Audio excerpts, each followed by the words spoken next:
ஆண்டவருடைய இனிய நாமத்தில் உங்களை சந்திப்பதில் மிக்க மகிழ்ச்சி அடைகின்றேன். நாம் இன்று தியானிக்க எடுத்திருக்கும் தலைப்பு இறைவனால் தெரிந்து கொள்ளப்பட்டவர்கள். தியான வசனம் யோவான் அதிகாரம் 15 வசனம் 16. நீங்கள் என்னை தெரிந்து கொள்ளவில்லை, நான் தான் உங்களை தெரிந்து கொண்டேன். நீங்கள் கனி தரவும் நீங்கள் தரும் கனி நிலைத்திருக்கவும் உங்களை ஏற்படுத்தினேன். ஆகவே நீங்கள் என் பெயரால் தந்தையிடம் கேட்பதையெல்லாம் அவர் உங்களுக்கு கொடுப்பார். இந்த வசனத்தின் மூலமாக கடவுள் நமக்கு உணர்த்துவதை சிந்திப்போமா? கிறிஸ்துவுக்குள் பிரியமானவர்களே, தமக்கு முன்பாக நாம் அன்பில் பரிசுத்தம் உள்ளவர்களும் குற்றமில்லாதவர்களுமாய் இருப்பதற்கு அவர் உலக தோற்றத்துக்கு முன்னே கிறிஸ்துவுக்குள் நம்மை தெரிந்து கொண்டபடியே, தம்முடைய தயவுள்ள சித்தத்தின்படியே நம்மை இயேசு கிறிஸ்து மூலமாய் தமக்கு பிள்ளைகளாகும்படி முன்குறித்திருக்கின்றார். இந்த வசனத்தின் மூலம் ஒரு தெய்வீக அன்பு உங்கள் உள்ளத்தில் பாய்ந்து செல்வதை உணர்கின்றீர்களா? எவ்வளவு அற்புதமான பரலோக தகப்பன் நமக்கு இருக்கின்றார்! உலக தோற்றத்திற்கு முன்பே நீங்கள் அவருடைய சிந்தையில் இருக்கின்றீர்கள். அவர் உங்களை தாயின் கருவில் உருவாக்கும் முன்பதாகவே உங்களுக்கான யாவற்றையும் அவர் திட்டமிட்டு வைத்திருக்கின்றார். அவர் தமது அன்பின் நிமித்தம் உங்களை தமது சொந்த பிள்ளையாக தெரிந்தெடுத்திருக்கின்றார். நீங்கள் தெரிந்து கொள்ளப்பட்டவர்கள் என்று நாங்கள் அறிந்து கொள்ளும் பொழுது இறைவனை சோஸ்தரிக்கின்றோம் என்ற வார்த்தையினால் உங்களை உற்சாகப்படுத்துகின்றேன். அது மட்டுமல்லாமல் இறைவன் உங்களுக்கு திறமைகளையும் திறன்களையும் வழங்கியுள்ளார். அவைகளின் மூலமாக இறைவன் மகிமைப்பட வேண்டுமென்று விரும்புகின்றார். இந்த மாபெரும் அன்பு ஒருபோதும் உங்களை கைவிடாது. அவர் எப்போதும் உங்களுடனே கூட இருப்பார்.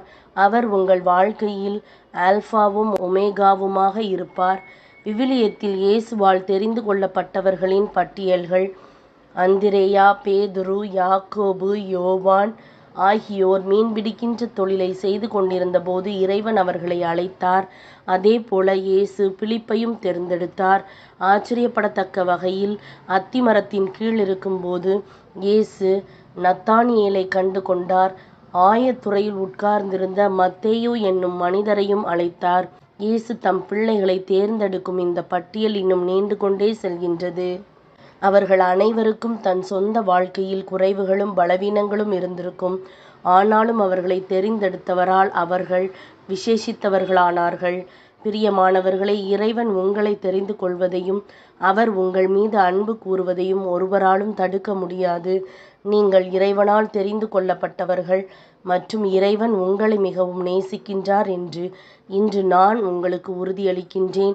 உங்கள் குறைவுகளையும் பலவீனங்களையும் அவர் மாற்றுவார். அவருடைய அன்பு உங்கள் பலவீனத்தில் வலிமையை கொடுத்து உங்களை பலவானாய் மாற்றும்.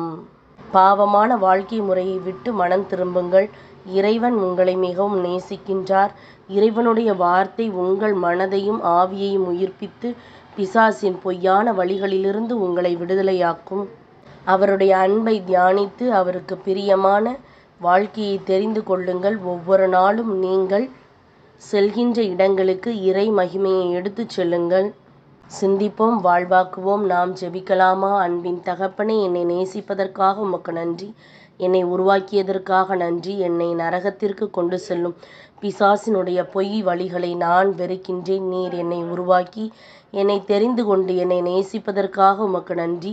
உம்முடைய சீடர்களை தேர்ந்தெடுத்து பரிசுத்த ஆவியினால் அவர்களை பலப்படுத்தியது போல என்னையும் பலப்படுத்தும். வேதனைப்படுகிறவர்களுக்கு உமது அன்பை சுமந்து செல்லும் பாத்திரமாக அடியேனை வழிநடத்தும். இயேசுவின் நாமத்தில் ஜெபிக்கின்றேன் நல்ல பிதாவே, ஆமேன். இந்த நாள் இறைவனால் தெரிந்து கொள்ளப்பட்டவர்களாய் வாழ்வோம். Praise the Lord.